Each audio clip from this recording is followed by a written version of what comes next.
Good morning, my dear lovelies. It's Drina from Drina's Haven 916. Just wanted to give you an update of what happened with Mr. Brian, the swamp man. So after I filmed that video, and I think a day, let me see, that was in the daytime, and then later that night, we left the house. And then we came back late night. Curtis got home before I did. And I guess in that time period when we had left earlier, from the time we left earlier to the time we came back, the city made Mr. Brian, the swamp man, as he likes to be called, made him move all of his things. And he moved them like on the sidewalk, and like almost like in front of my house. And the neighbor across the street and the neighbors next door, from what I gather, they got together or they communicated and thought it would be a great idea if they called the police. I don't know what else Mr. Brian was doing, but like I said, Curtis got home before I did. When I pulled up, Curtis and Mr. Brian were having some harsh words with one another in the cul-de-sac area.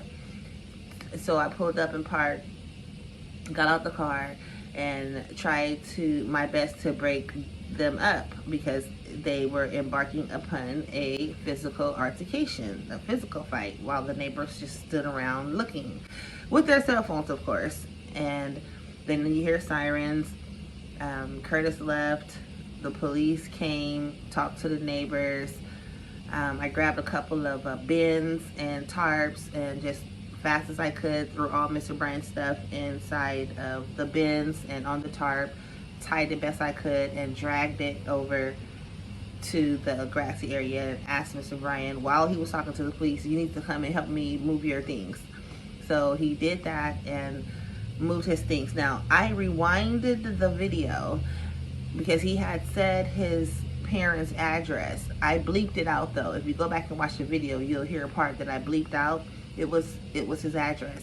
So it literally is like 7-minute walking distance from here.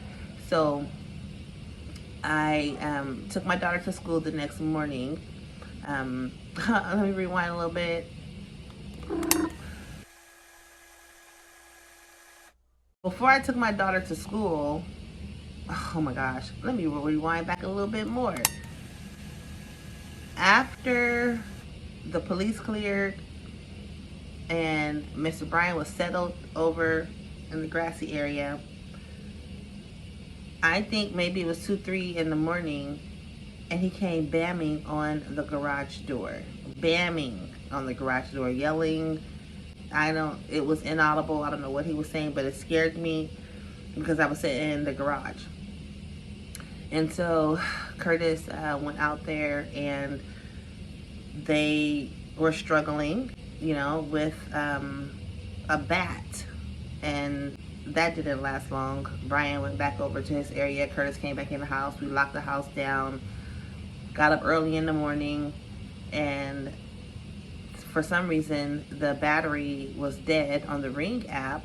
However, because I didn't know anyone was at the door, but Mr. Brian was at the door sitting on the stool. It's a stool I keep by the door for DoorDash. I don't like my food on the ground, so they have a note to put my food on the stool. He was sitting there on the stool, and I don't know why he was sitting there on the stool. I don't know what it is that he wanted, but I needed to take my daughter to school, so Curtis asked him to please remove himself from the premises. He walked out to the street and got off of the property, but was asking for something. I think he said he wanted to use the restroom or something, but Curtis told him, please do, what I need you to do is stay away from my house. Stay away from my family, stay away from my house. And then he said, okay. I took my daughter to school, and I drove to his parents' home. Beautiful family. His parents were very concerned. They hadn't seen or heard from him. I told them what had happened, told them where he was at. They said that they were gonna you know, come over to this area and see if they could talk to him and call his doctors and see if they could get him into a facility. Apparently, this is not their first rodeo with him. It's just really sad. It breaks my heart that, you know, that could be my child, that could be your child, that could be your family member or someone close that we know. And I don't know this man. I don't know why he even decided to set up camp right there. So anyways, yesterday, the mother, she texted me and wanted to know if I had seen him. She thinks that maybe he was in the hospital.